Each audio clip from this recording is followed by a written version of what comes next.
สวัสดีค่ะ สวัสดีค่ะ กลับมาพบกับ Ideal Group Channel ของเราเหมือนเดิมนะคะ เป็นช่องที่ให้ความรู้เรื่องศุลกากรการนำเข้า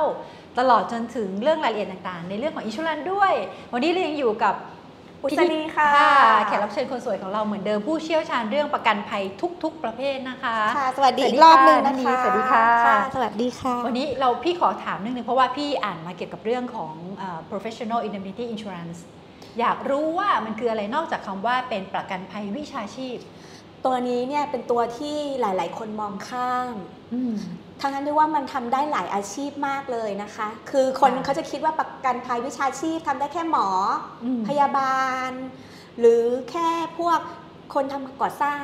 แต่ความจริงแล้วอ่ะมันขยายได้แทบจะทุกธุรกิจเลย เพราะว่าทุกธุรกิจมีความเสี่ยง แล้วแต่ละคนก็ไม่ได้อยากให้เกิดปัญหากับอาชีพตัวเองนะคะอย่างเช่นเดี๋ยวนี้เนี่ยเขาขยายกันไปถึงธุรกิจที่ปรึกษาอย่างเช่นของ Ideal นะคะเป็นที่ปรึกษาไม่ว่าจะเป็นสตีเวนดอร์จะเป็นการขนส่งหรือเป็นธุรกิจต่างๆแม้กระทั่งธุรกิจดาราหรืออะไรทำได้ทั้งหมดค่ะถ้าเกิดว่ามันมีสิทธิ์ที่จะโดนฟ้องจากอาชีพของเราความผิดพลาดที่เราไม่ได้ตั้งใจให้เกิดหรือว่าสิ่งที่เหนือความคาดหมายทั้งหลาย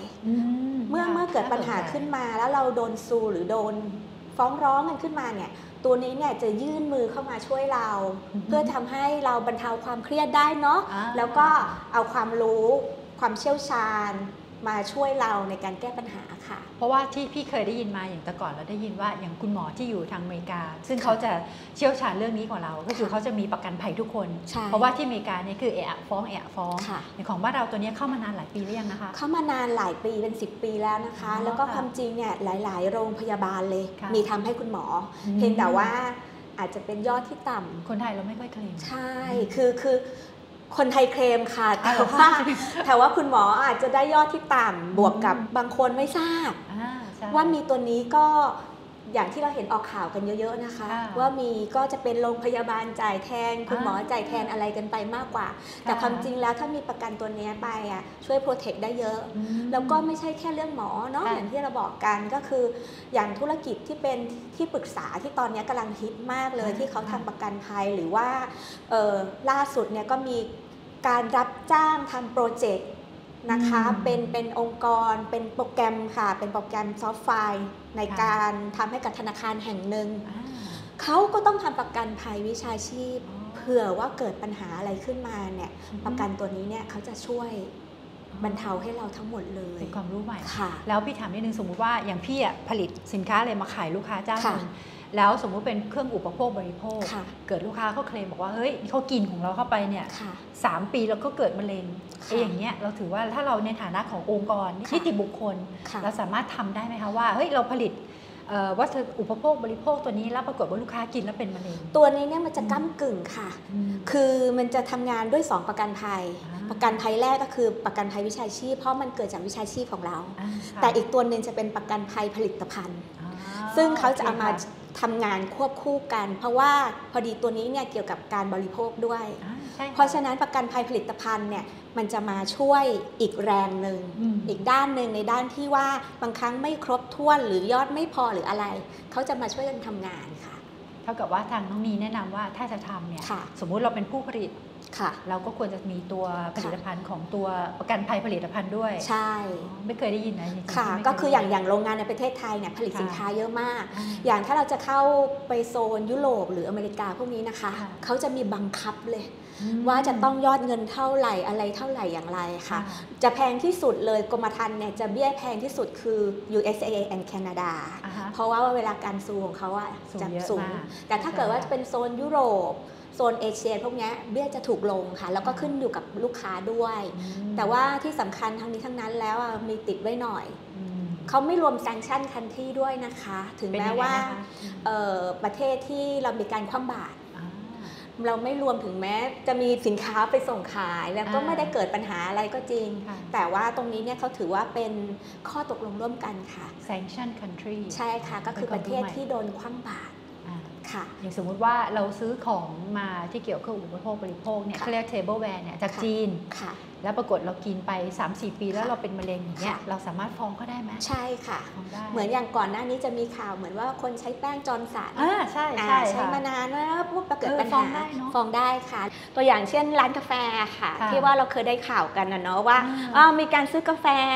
ร้อนเสร็จแล้วปุ๊บก็วางไว้ที่ขาแล้วขับรถแล้วปรากฏว่ามันหกค่ะแล้วอันเป็นเหตุให้ขาเขาว่ามีรอยแผลมีผลต่อสภาพจิตใจเขาก็ใช้ประกันตัวนี้เนี่ยค่ะก็คือประกันภัยทั้งผลิตภัณฑ์บวกกับประกันภัยวิชาชีพช่วยกันตรงนี้นะคะเพราะว่ามันเกี่ยวข้องกับการที่ว่าเสียชื่อเสียงด้วยเพราะฉะนั้นเนี่ยการเสียชื่อเสียงหรือว่าทำให้เกิดความเสียหายต่อบริษัทต่อยอดขายพวกนี้เนี่ยมันก็มีส่วนเขาก็จะจ่ายให้ตามลิมิตที่เรามีค่ะอันนี้เป็นความรู้ใหม่ของพี่นะต่อไปงั้นพี่ซื้อกาแฟเสร็จพี่ก็จะมาไว้บนตักแล้วพี่ก็จะขับรถแต่ว่าตามกฎหมายแต่ละที่มันก็นะแบบว่าไม่เหมือนกันมันต้องมีหลักฐานด้วยใช่ค่ะใช่แล้วกรณีของตัวแป้งฝุ่นนั้นเขาใช้หลักฐานอะไรในการเขาบอกเขาไป investigate ย้อนหลังกันเลยนะคะว่าคนนี้ใช้แป้งยี่ห้อเดียวมาตลอดชีวิตยี่ห้อเดียวมาตลอดชีวิตตลอดการซื้อเขาไปหาข้อมูลในตรงนี้มาค่ะแต่ว่าในเมื่อเขาหาได้ขนาดนั้นเราก็ให้เขายอมรับโอ้ซึ่งก็เป็นความรู้ใหม่จริงๆนะค่ะคราวนี้ว่าประกันภัยวิชาชีพจริงๆแล้วเนี่ยมันทำได้กับหลายธุรกิจมากอย่างธุรกิจที่อยากให้รีบทำหรือตั้งใจทำเนี่ยค่ะก็คืออย่างธุรกิจที่เกี่ยวกับพวกไซเบอร์ธุรกิจเกี่ยวกับที่ปรึกษาหรืออะไรพวกนี้เนี่ยตอนนี้เนี่ยค่อนข้างเป็นที่บูมเป็นที่สนใจกันมากๆเลยแล้วก็หาที่รับได้ยากค่ะอย่างเช่นหนึ่งตัวอย่างสมมติว่าอันนี้น่าสนใจนะสมมติพี่เนี่ยพี่ทำอาชีพหนึ่งสมมติพี่เป็นอาชีพที่ปรึกษาละพี่ก็สามารถซื้อตัวอินชูรันตัวนี้ได้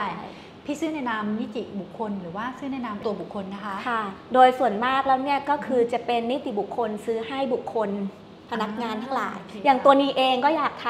ำแต่ว่าอาชีพนี้เขายกเว้นเบี้ยแพงไหมคะแอบถามพูดตรงๆเลยเบี้ยไม่แพงนะคะถ้าเทียบกับความคุ้มครองที่ให้เพียงแต่ว่ามันขึ้นอยู่กับว่าเราจะเอาความคุ้มครองที่มากน้อยแค่ไหนแค่นั้นเองค่ะแล้วก็ความเสี่ยงของแต่ละอาชีพก็แตกต่างกันค่ะอย่างอาชีพประกันภัยเนี่ยไม่มีค่ะเพราะเขาคงมองว่าเสี่ยงมากเสี่ยงหมดเลยใช่ค่ะก็ไม่มีก็โชคดีของ Ideal เพราะว่าเราก็ได้ลูกค้าที่ดีอยู่แล้วใช่ไหมคะซึ่งเราก็ก่อนที่จะไปถึงมือเขาเนี่ยทุกอย่างก็ทรีตอย่างสมบูรณ์แบบละก่อนที่จะไปถึงลูกค้าได้เลยค่ะถ้างั้นมีอะไรเสริมอีกไหมคะเอาไว้เป็นคราวหน้าดีกว่านะคะค่อยๆไปได้ค่ะได้ขอบคุณมากๆค่ะน้องดีค่ะวันนี้ให้ความรู้ขอบคุณมากๆนะคะสำหรับการติดตาม Ideal Group Channel ของเราค่ะสำหรับท่านที่มีข้อสงสัยอะไรสามารถทิ้งคำถามมาให้น้องนีที่ใต้คลิปนี้ได้เลยนะคะแล้วเดี๋ยวเราจะรีบเข้าไปตอบค่ะชอบกดไลค์ใช่กดแชร์นะคะแล้วก็กดกระดิ่ง Subscribe ให้เราด้วยค่ะขอบคุณน้องนีมากๆค่ะขอบคุณค่ะโอกาสหน้ามาใหม่เนาะโอเคค่ะสวัสดีค่ะ